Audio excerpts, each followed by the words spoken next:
comme chaque mois, aux participants de participer après la conférence pour laisser le temps et le confort de parler en continu. Si vous avez des questions que vous avez peur d'oublier, n'hésitez pas à les poser dans le chat et on les posera après tous ensemble et puis vous aurez l'occasion de prendre la parole également. Donc, encore une fois, merci à tous. Le programme va durer environ 1 heure et on se parle après. Eric, c'est à vous. Merci beaucoup.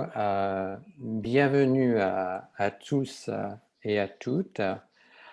Donc aujourd'hui, nous allons parler de la gastronomie sous le Premier Empire. Alors la Révolution française de 1789 voit l'abolition des privilèges. Tout comme le reste de la société, les grands cuisiniers, autrefois au service de la noblesse et du haut clergé, sont bousculés par ces événements historiques.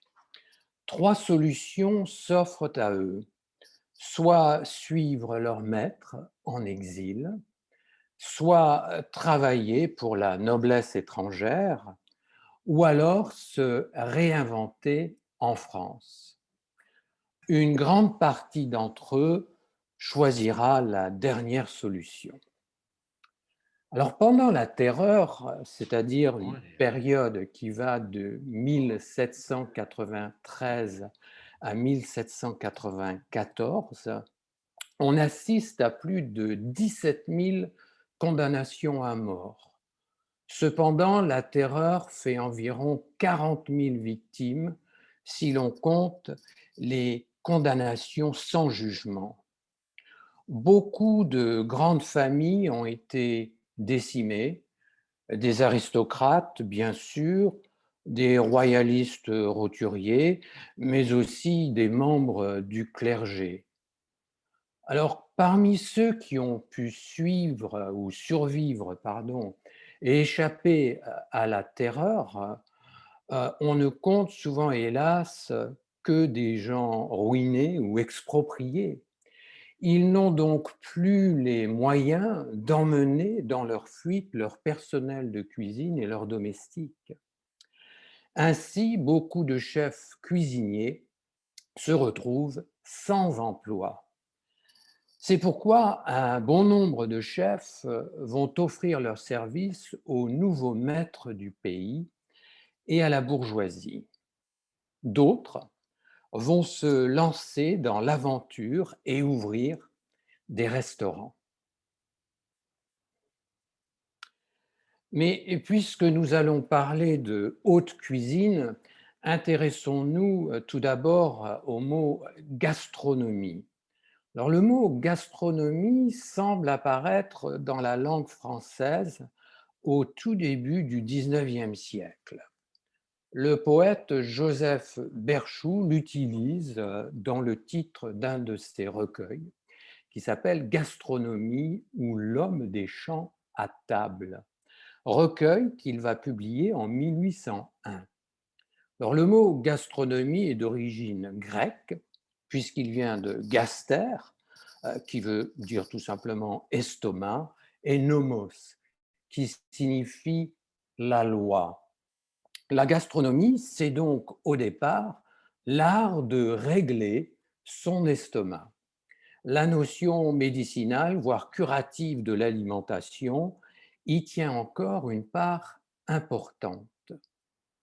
Alors, comme nous le verrons plus tard, ce sera Brillat-Savarin qui va populariser les termes de gastronome et de gastronomie dans son ouvrage fameux de 1825, La physiologie du goût. Il définit la gastronomie comme la connaissance raisonnée de tout ce qui a rapport à l'homme en tant qu'il se nourrit.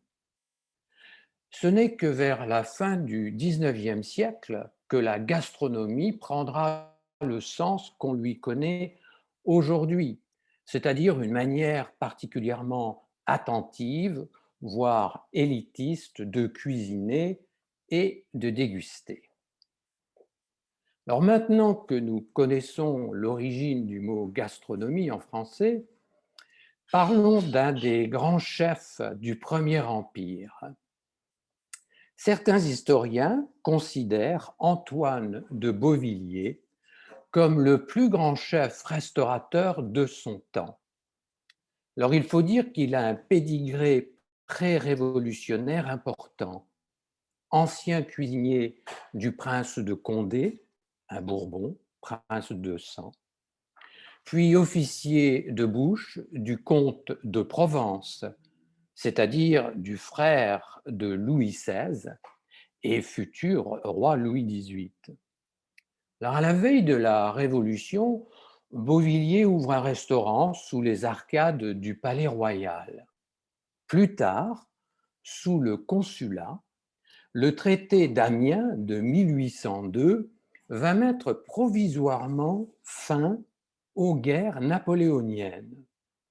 Beauvilliers en profite et ouvre alors un restaurant très prestigieux, la Grande Taverne de Londres, rue Richelieu à Paris, qui n'a d'ailleurs rien d'une taverne. Les prix y sont très élevés, les mets sont parmi les plus nobles et Beauvilliers présente même une carte des vins très variée. Alors il s'adresse clairement aux futures élites de l'Empire, mais il ne sera pas le seul. Après des années d'instabilité française, les visiteurs britanniques envahissent Paris en toute sécurité, curieux de voir ce qui s'y passe. En 1804, l'Anglais Francis Blagden consacre à Beauvilliers un long article dans son ouvrage Paris as it was and how it is. Pour les Anglais, les restaurants figurent en très bonne place sur la liste des merveilles du Paris napoléonien. À la fin du Premier Empire, on va dénombrer d'ailleurs plus de 600 restaurants à travers la France. Entre 1814 et 1815, Beauvilliers publie un ouvrage de référence de la cuisine française qui s'appelle L'art de cuisiner. Alors l'art de cuisiner va s'adresser aux professionnels, aux élites et à leurs cuisiniers bien sûr. Beauvilliers est omnubilé par le gaspillage, rien ne doit se perdre en cuisine. C'est lui, par exemple, qui va expliquer aux cuisiniers qu'il faut conserver les os des viandes rôties ainsi que les arêtes des poissons afin d'en faire des fonds et des fumées, comme il est de coutume dans les cuisines des aristocrates. Alors pour ce qui est des traiteurs, caterers, on ne peut passer sous silence le grand traiteur Chevet. Il était le traiteur le plus célèbre du Premier Empire et il avait parmi ses clients Cambacérès et Talleyrand, dont nous parlerons plus tard.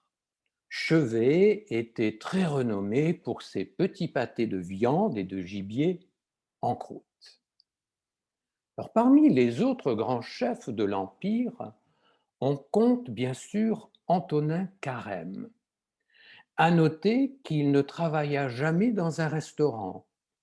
Il fut le chef de Talleyrand de 1804 à 1814, Talleyrand, ministre des Affaires extérieures de Napoléon. Mais Carême dirigera également les cuisines du tsar de Russie, Alexandre Ier, à partir de 1814, puis du prince de Galles, le futur roi d'Angleterre, George V. Alors, né dans la misère, abandonné à l'âge de 10 ans, rien ne prédestine Carême, ce fils de tâcheron, à devenir le plus grand cuisinier privé de son époque. Adolescent, il parvient à se faire embaucher comme commis dans la fameuse pâtisserie Bailly et il devient spécialiste des pièces montées. Puis de pâtissier exceptionnel, il devient cuisinier exceptionnel.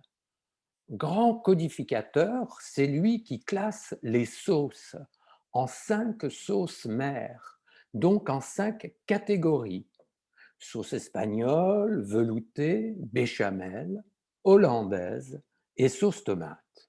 Alors toutes ces sauces, quelles qu'elles soient, ou toutes sauces, pardon, quelles qu'elles soient, vont prendre leur source dans l'une de ces 5 sauces mères.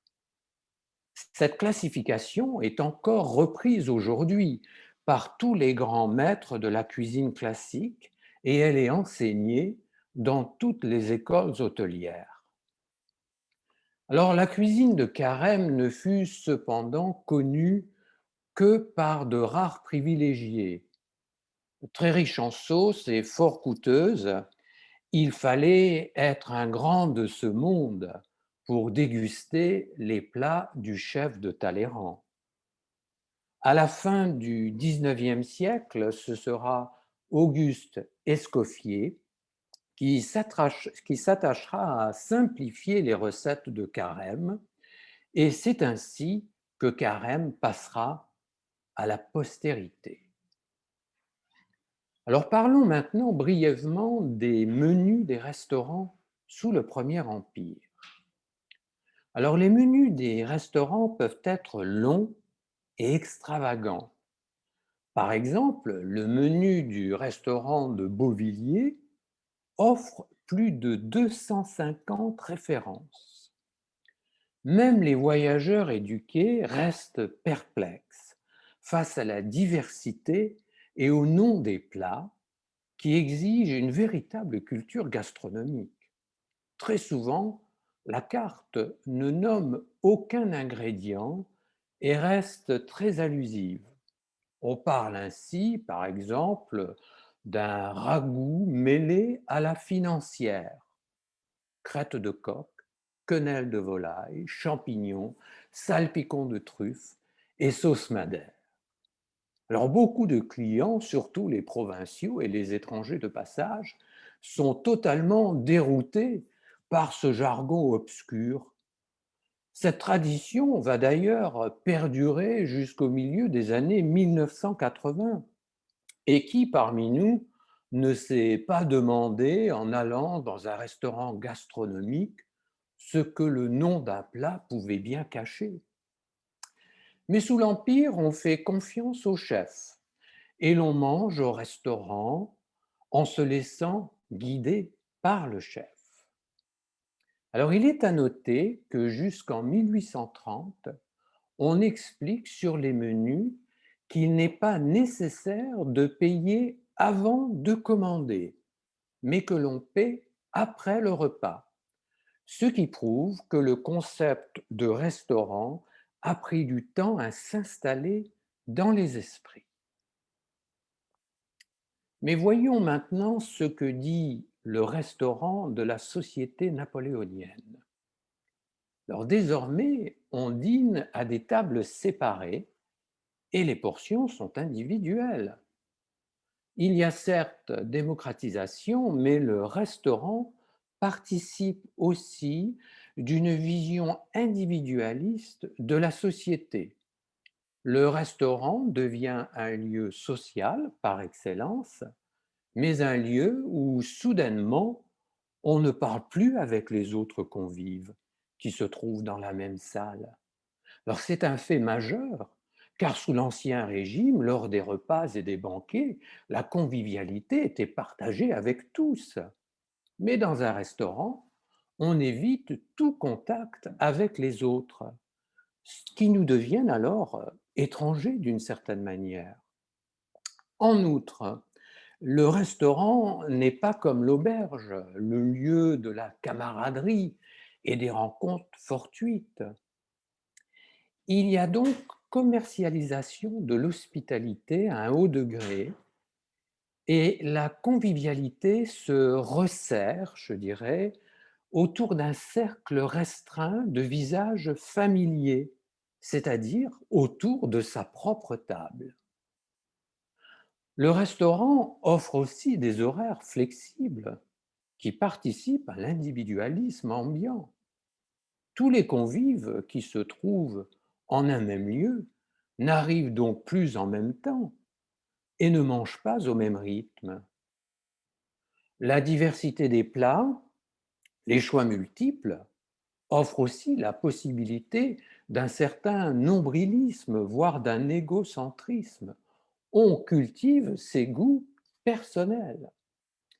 Dans un restaurant gastronomique, on commande à la carte, donc on ne partage plus sa nourriture avec les autres convives. Alors cela nous paraît évident aujourd'hui, mais à l'époque, c'était un phénomène foncièrement nouveau. D'ailleurs, jusqu'en 1810 environ, on va rappeler aux clients en gros caractères sur le menu que les prix correspondent aux portions individuelles. Là encore, il a fallu du temps pour éduquer le client. Alors les voyageurs britanniques s'étonnent désormais à Paris parce qu'on dîne en famille. Et même les femmes se rendent au restaurant, comme on va au spectacle. Pour les Britanniques, la France reste le pays des extrêmes. Et ils constatent que les Français aiment à se montrer en public, alors que les Anglais préfèrent l'intimité et les plaisirs simples du confort domestique. Le luxe ostentatoire des restaurants français sous le Premier Empire surprend les voyageurs étrangers, même les plus francophiles. Quant au concept de la cuisine gastronomique, magnifiée comme un art et un objet culturel, ils en sont souvent très étonnés. Alors, si le restaurant est certes un objet de démocratisation, comme le dit Brillat-Savarin, le restaurant n'a prévu d'étendre sa politique d'ouverture qu'à ceux qui pouvaient se la payer. Reste cependant qu'à l'inverse des clubs privés londoniens, qui ne s'adressent qu'aux hommes et à ceux que l'on veut bien y admettre, la discrimination est bien moindre à Paris puisque les restaurants sont publics et théoriquement ouverts à tous si on en a les moyens, bien sûr. Alors parlons maintenant des débuts du journalisme gastronomique qui naît au Premier Empire ou sous le Premier Empire. Alors cela nous conduit à découvrir Alexandre Grimaud de la Reynière, qui appartient à une grande famille aristocrate de l'Ancien Régime. Avocat et philosophe, avide de gloire littéraire, il aime à organiser de grands dîners dans son hôtel particulier et il y invite le tout Paris. Mais appauvri par la Révolution, il doit cependant réduire la voilure de ses extravagances gastronomiques. Il va ainsi créer les dîners philosophiques où il réunit en petits comités des penseurs de son temps afin de mêler les saveurs et les esprits. De 1803 et jusqu'en 1812 environ, il publie l'Almanach des gourmands, véritable précurseur des guides gastronomiques. Ainsi, tous les mercredis, Grimaud invite 12 gastronomes chez lui, dont Cambacérès, l'un des plus grands gastronomes de l'Empire et homme politique majeur. Grimaud se fait livrer des mets par les plus grands restaurateurs de Paris, qu'il appelle les artistes de la bonne chère. Puis il fait la critique de leur création culinaire. Il établit donc un véritable jury dégustateur et il émet ce qu'il appelle des légitimations qu'il publie dans son almanach. Il peut être considéré, à juste titre, comme le premier critique gastronomique de l'Empire et peut-être même de l'histoire de France. Mais Grimaud de la Reynière ne s'arrête pas là. En effet, en 1808, il publie le Manuel des Amphitryon, une sorte de bible de la gastronomie française. Alors pour lui, la Révolution a causé tant de bouleversements que beaucoup de secrets culinaires sont en danger de disparition. Grimaud se veut le témoin et le dépositaire d'un monde qu'il craint de voir disparaître. Il détaille donc dans son manuel une idée très précise de la cuisine moderne. L'ouvrage de Grimaud de la Reynière se compose en 3 chapitres principaux et expose de manière rigoureuse ce que doit être l'éducation culinaire parmi les élites de l'Empire. Ces 3 grands principes concernent la découpe, les services et la politesse gourmande. Voyons donc un par un chacun de ces points. Alors, tout d'abord, l'art de bien découper les viandes. Sous le Premier Empire, ne pas maîtriser la découpe des viandes, c'est comme posséder une bibliothèque sans savoir lire. L'art de la découpe est un élément essentiel de l'éducation de toute personne de la haute société. Ainsi, les précepteurs dispensaient à tout jeune homme bien né un cours de tranchage. Il fallait se familiariser avec tous les sens de la viande de boucherie et toutes les jointures du gibier et de la volaille.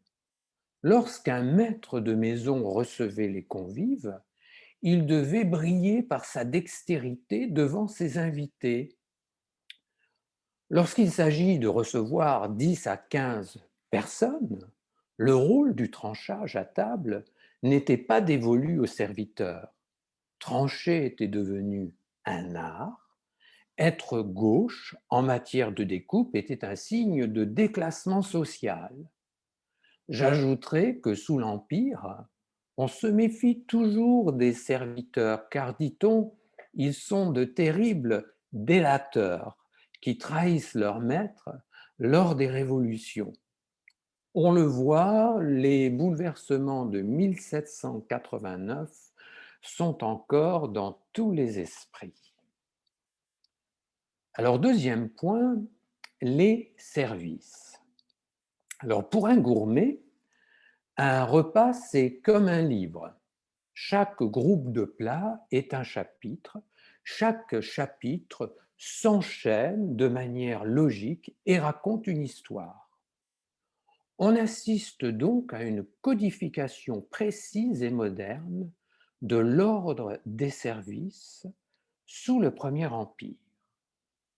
Les potages sont servis en premier lieu, puis les hors-d'œuvre, saucisses au chou, charcuterie ou melon par exemple. Suivent les mets en croûte, pâté chaud, tourte, vol au vent. Apparaissent ensuite les poissons, puis les viandes en sauce, telles que le bœuf, le veau, l'agneau, le mouton. On présente ensuite les rots, c'est-à-dire de grosses de viande rôtie. Les rôtis sont accompagnés d'entremets que l'on nommerait garniture de nos jours. Alors il faut savoir que sous l'Empire, le mot entremets n'a pas le sens de dessert comme on l'entend aujourd'hui. Ces entremets peuvent être, par exemple, des truffes du Périgord au vin de Champagne ou des concombres à la béchamel, par exemple. Alors le fromage trouve sa place parmi les desserts, pâtisseries et fruits vont se mêler aux compotes.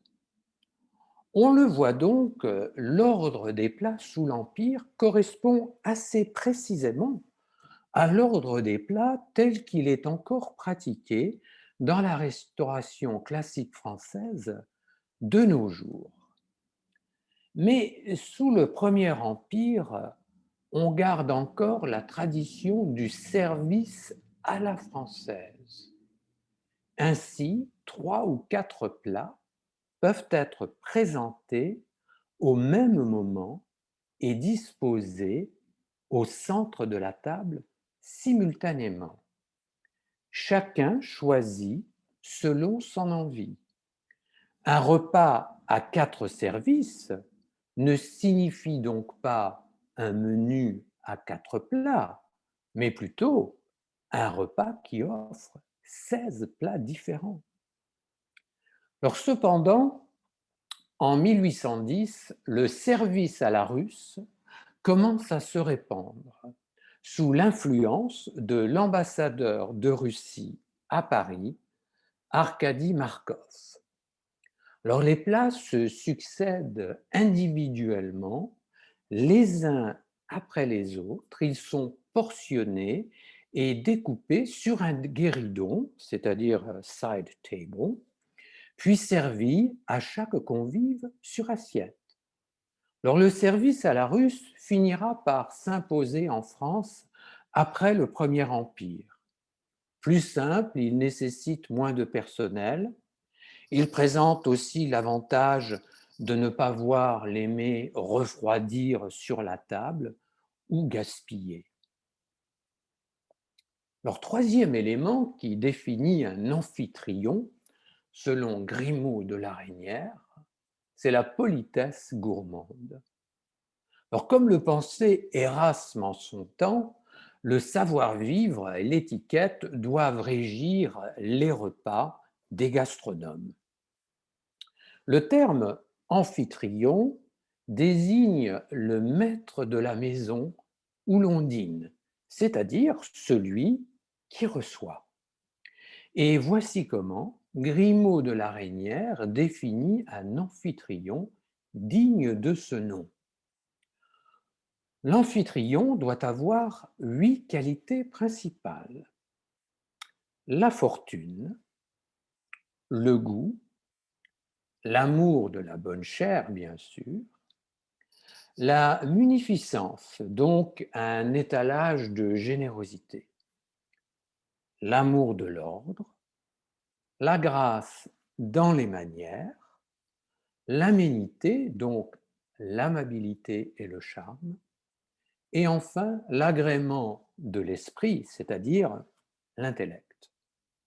Alors ces qualités sont considérées comme un prérequis et ne pas les posséder conduit à une sorte d'exclusion sociale. La civilité gourmande est donc une affaire capitale pour qui veut briller dans la société napoléonienne. Les bonnes manières, telles qu'elles existaient déjà au siècle des Lumières, englobent aussi les propos de table. Il faut donc manier l'art de la conversation et de l'éloquence. C'est à l'amphitryon que revient le privilège d'indiquer avec tact les sujets de conversation au cours d'un repas. Celui qui reçoit est donc le maître de la conversation. Sous le Premier Empire, les invités, quel que soit leur rang ou leur fortune, se plient à ce protocole. Les propos de table peuvent être poussés assez loin et souvent sans censure. La table offre un terrain neutre et démocratique, un espace ouvert aux idées divergentes. Les bonnes manières ne se jugent donc pas tant par ce que l'on dit que par la façon dont les choses sont dites. C'est la forme qui prévaut. Mieux vaut une mauvaise idée bien dite qu'une bonne idée mal exprimée. Cependant, un amphitryon se gardera d'aborder des sujets trop politiques. Il choisit souvent des sujets moins risqués: science, littérature, théâtre, gastronomie bien sûr. C'est seulement après le dessert, lorsque l'on a congédié les valets, que les propos de table se font plus osés. Il est commun alors de parler d'érotisme et d'aborder des thèmes franchement grivois. Et tout grand repas sous l'Empire doit finir par des chansons, même dans les maisons les plus opulentes et les plus strictes. Alors, on peut sans hésiter dire que Grimaud de la Reynière fut le grand codificateur de la gastronomie moderne en tant qu'art et que fait de civilisation. Mais un autre personnage majeur vaut aussi que l'on s'arrête sur son parcours. Je veux parler de Brillat-Savarin. Il est le premier grand théoricien de la gastronomie avec son ouvrage célèbre La physiologie du goût, paru en 1825. Il publie d'ailleurs son ouvrage à compte d'auteur, donc à ses propres frais, et ceci quelques mois seulement avant sa mort. À l'origine, Brillat-Savarin est magistrat, puis maire girondin sous la Révolution. Alors il doit émigrer en Amérique sous le régime de la Terreur, avant de revenir en France après la mort de Robespierre. Il sera jusqu'à la fin de sa vie un admirateur de Napoléon et très fidèle à l'Empire. En homme de la bonne société, Brillat-Savarin est un habitué des banquets. Antonin Carême, le chef de Talleyrand, sera cependant très dur à son égard. Il décrit Brillat-Savarin comme un gros mangeur qui cause sans facilité et qui s'endort comme un curé à la fin du repas. Alors on le voit sous l'Empire, le milieu de la gastronomie est plein de rivalité et de jalousie. Alors Brillat-Savarin organise lui-même beaucoup de dîners. Il invite la grande salonnière Madame Récamier, sa cousine. Il invite aussi très souvent Grimaud de la Reynière et Corvisart, le médecin personnel de l'empereur. Alors, l'ouvrage de Brillat-Savarin, La physiologie du goût, est une véritable théorisation de la gastronomie sous l'Empire. Honoré de Balzac s'en émerveille et il écrit que tout pétille dans ce livre. Le succès du livre de Brillat-Savarin tient du fait que c'est un livre d'experts et de praticiens de la gastronomie. Mais c'est également un livre de vulgarisation, plein d'esprit et d'espièglerie, avec ces fameux aphorismes qui divertissent le lecteur. Alors en voici quelques-uns parmi les plus célèbres. Brillat-Savarin écrira « Les animaux se repaissent, mais l'homme mange. L'homme d'esprit seul sait manger. Dis-moi ce que tu manges, je te dirai qui tu es. On devient cuisinier, mais on est rôtisseur. Né, N-A-I-T. Un dessert sans fromage est une belle à qui il manque un œil. Alors, sous ces traits d'humour, Brillat-Savarin exprime une idée fondamentale. Il y a une différence entre se nourrir et manger. Se nourrir est un besoin physiologique, mais manger, c'est un plaisir et un exercice culturel. Mais parlons un peu de l'empereur maintenant. Alors, en quête de légitimité, c'est Napoléon qui va rétablir l'étiquette de l'Ancien Régime à la cour. Ainsi, lors des dîners protocolaires, la table de l'empereur est surélevée sur une estrade. Seuls les souverains, sa mère et l'impératrice ont droit à des fauteuils. Alors, si Napoléon n'était pas lui-même un gourmet, Il comprenait l'importance de la gastronomie à des fins politiques. En bon stratège, il va donc utiliser la gastronomie comme une arme diplomatique. Homme de terrain, Napoléon savait s'entourer d'hommes de salon pour se charger des tâches protocolaires qu'il n'appréciait guère lui-même. Il ordonne ainsi à l'archichancelier Cambacérès et à Talleyrand, son ministre des Affaires extérieures, d'organiser des repas de gala hebdomadaires afin de faire honneur aux hôtes de marque visitant Paris. Napoléon a bien compris que c'est par la table que l'on gouverne un empire. Ainsi, Cambacérès et Talleyrand organisent chacun 2 dîners par semaine d'une quarantaine de personnes, ce qui crée au sommet de l'État une sorte d'émulation gastronomique. Alors les dîners de gala suivent le traditionnel service à la française avec ses 4 services successifs, chaque service se composant non pas de 4 mais de 16 plats environ. Ce sont des dîners de gala. Un convive ne peut donc guère goûter qu'un quart des plats offerts, et encore. Alors Talleyrand embauche un des plus grands chefs de l'époque, Antonin Carême. Chaque convive a son valet de pied qui le sert et le dessert, mais qui est aussi l'oreille espionne de Talleyrand, à qui l'on fait le rapport de ce qui s'est dit à table après chaque repas. Alors il faut convenir que Bonaparte n'est pas un gourmet. Homme de terrain, il a gardé des champs de bataille l'habitude de manger vite, souvent debout, voire sur son cheval.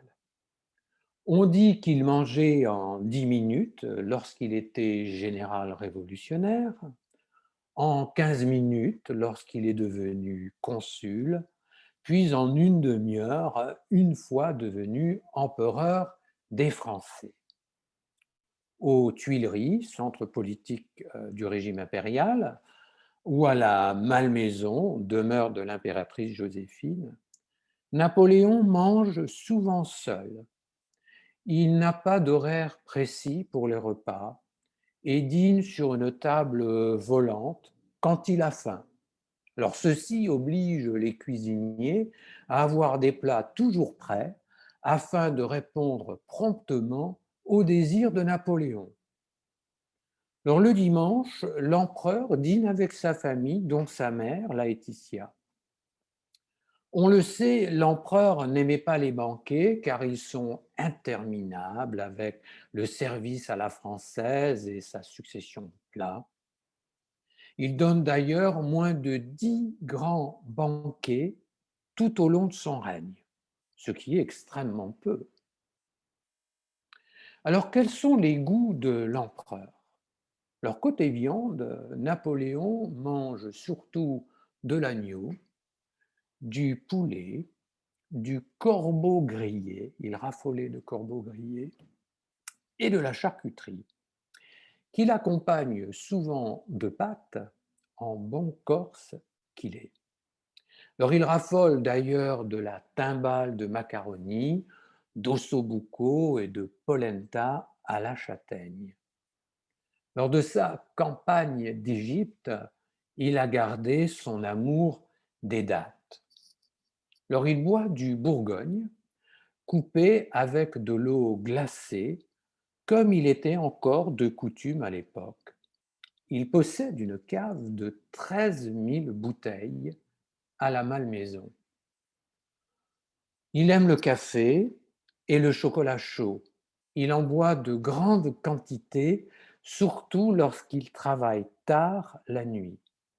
Alors on le sait, Napoléon souffre d'une gastrite chronique et sans doute d'ulcères, ce qui ne favorise guère son appétit. Alors ceci explique en partie son désintérêt pour la gastronomie. Alors quant à Joséphine de Beauharnais, elle picore et apprécie surtout les pâtisseries, îles flottantes, meringues, gâteaux d'ananas, crème de rose. On la représente d'ailleurs toujours la bouche fermée, car elle a les dents gâtées par le sucre de canne, qu'elle a consommé en grande quantité lors de sa jeunesse aux Antilles. Joséphine, d'origine créole, va lancer la tendance du punch créole, composé de fruits exotiques macérés dans du rhum. Alors, quant à la seconde épouse de Napoléon, l'impératrice Marie-Louise d'Autriche, duchesse de Parme, on connaît peu de choses sur son rapport à la gastronomie. Alors, une anecdote, cependant, l'impératrice adorait faire des omelettes et se désespérait de voir l'empereur y échouer lamentablement. Elle disait que les omelettes de Napoléon tombaient sur le sol alors qu'il essayait de les faire sauter. Alors, lors des campagnes militaires, Napoléon voyage avec un cuisinier attitré et deux aides. Les repas sont forcément simples sur les champs de bataille. Cependant, une grande malle cabine l'escorte, remplie de provisions, dont du vin de Chambertin, qu'il adore. Alors il lui arrive d'offrir des repas de travail à ses officiers sous sa tente, avec une belle vaisselle pour l'occasion. Alors la contribution de Nicolas Appert, inventeur de la conserve en bocaux de verre, fut essentielle aux armées napoléoniennes en campagne. On nomma d'ailleurs Nicolas Appert bienfaiteur de l'humanité. Lors de 1806 à 1814, Napoléon tente de ruiner l'Angleterre en l'empêchant de commercer avec l'Europe. Le blocus continental a eu des conséquences désastreuses sur l'Empire. Une guerre perdue contre l'Espagne et la calamiteuse campagne de Russie. Les produits exotiques avaient du mal à parvenir sur les tables françaises. On remplace ainsi le café par de la chicorée. Le sucre de canne, lui aussi, a du mal à arriver en France. C'est au XVIe siècle que l'on invente le procédé, ou du moins que l'on observe que la betterave possède un jus sucré dont on pouvait faire un sirop en le cuisant.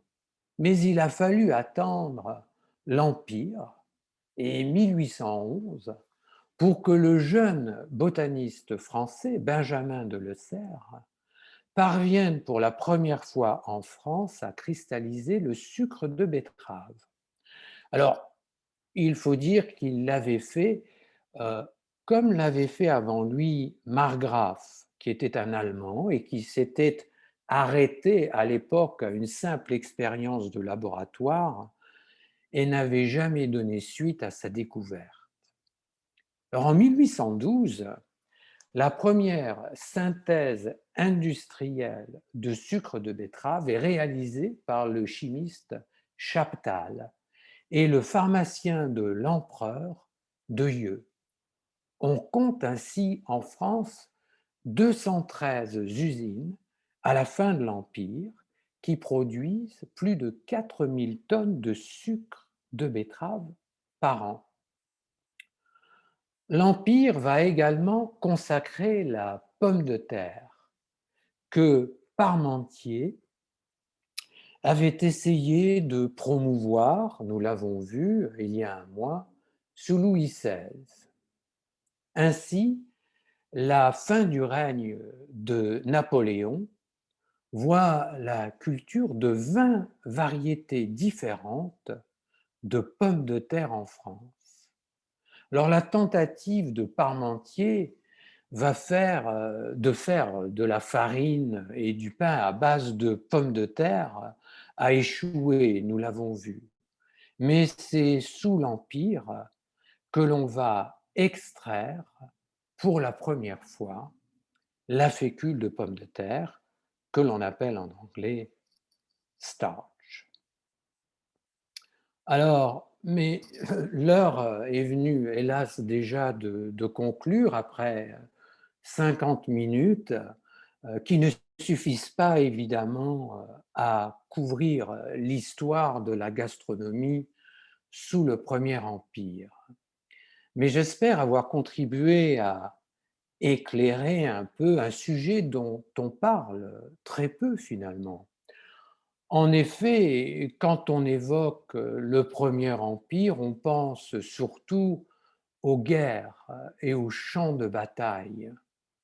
Pourtant, comme nous venons de le voir, les fondements de la gastronomie française, tels que nous le connaissons aujourd'hui, restent encore très liés à cette époque charnière de l'histoire européenne. Alors pour celles et ceux qui sont passionnés par le sujet, je conseille le site Gallica de la Bibliothèque nationale de France. Il vous suffit d'aller sur Google et de taper cuisine et gastronomie sous le Premier Empire, cuisine et gastronomie sous le Premier Empire.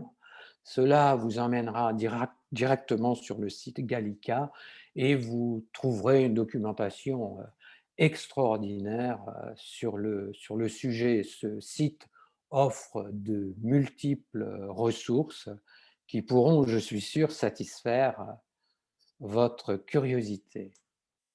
Alors, je vous remercie de votre attention et bien entendu, si vous avez des questions, des remarques, n'hésitez pas à les poser maintenant. Merci beaucoup.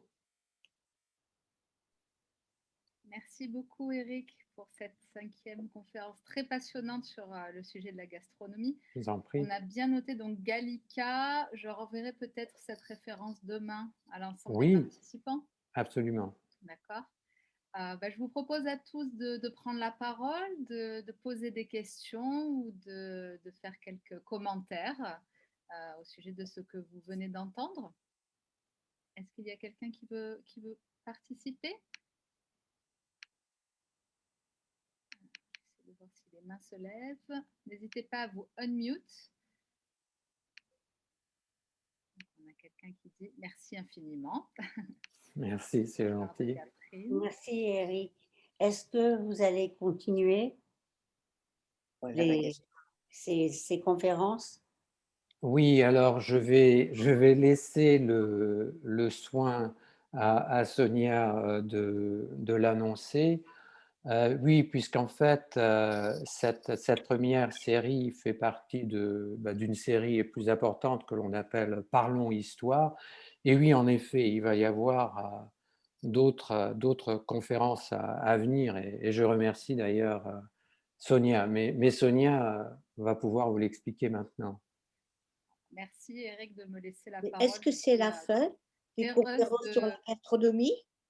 Alors, oui, il y a eu en effet, oui, c'est la fin, il y a eu en effet 5 conférences sur la gastronomie, puisque le thème, c'était la gastronomie du Moyen-Âge à l'Empire. Et nous avons terminé Donc, pas de 20e siècle, pas de 20e siècle, pas de cuisine nouvelle.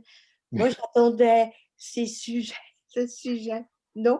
Mais prochainement, bien sûr, je serai très heureux peut-être après un nouveau cycle, oui, de réentamer la gastronomie, parce que c'est vrai qu'on pourrait parler encore de beaucoup de choses, puisqu'il il se passe énormément de choses Actuellement. au 19e et au 20e, et même au 21e. Oui, OK. merci. Alors, je redonne la parole à Sonia, peut-être. Oui, moi je suis très heureuse de vous annoncer et donc de vous faire part de l'information en avant-première que nous allons partir sur un autre cycle d'histoire, puisque c'est ce qui passionne Eric, l'histoire. Donc là, la gastronomie. Et à partir du mois prochain, donc dès le mardi 27 avril, cette fois-ci, nous allons découvrir la vie et les tribulations des compositeurs français, donc dans un registre musical, et on va commencer par Berlioz, je crois bien, pour une autre série de 5 conférences sur le sujet de la musique. Si vous voulez, Eric, je vous laisse en parler un petit peu plus. Oui, alors je ne suis pas, je ne suis pas musicien moi-même, mais comme beaucoup, j'apprécie la musique et la musique classique et les concerts, bien sûr, qui nous ont beaucoup manqué cette dernière année. Mais donc, j'ai pensé qu'il serait intéressant peut-être bien de parler de certains compositeurs français. Alors, il y aura Berlioz, Saint-Saëns, Bizet, Debussy et Ravel, puisque c'est un cycle de 5. Et j'aimerais un peu parler de leur vie. Donc, je ne suis pas un musicologiste, hein, je ne vous ferai pas un cours sur la musique, mais je trouve qu'il sera très intéressant de découvrir finalement qui se cache hein, derrière ces compositeurs et leur vie, leurs difficultés aussi, leurs joies, parce que ce sont des hommes, bien sûr.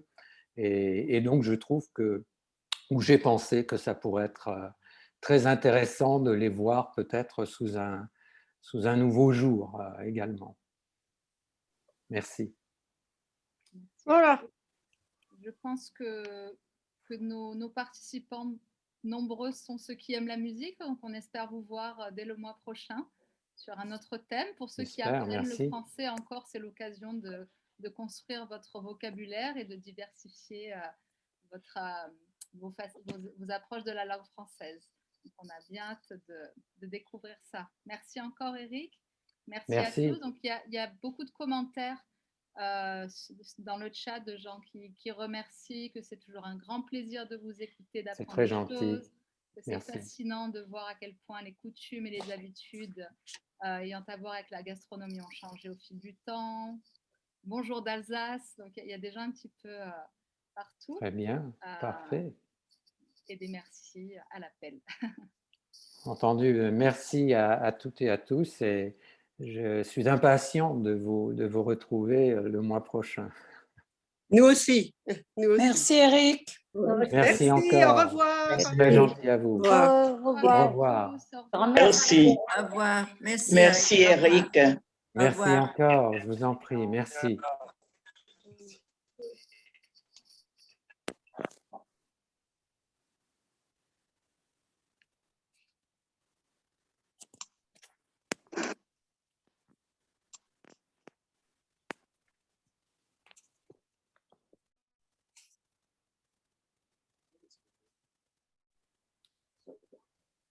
Et voilà, je coupe pour tout le monde. Merci à ceux qui sont restés jusqu'au bout.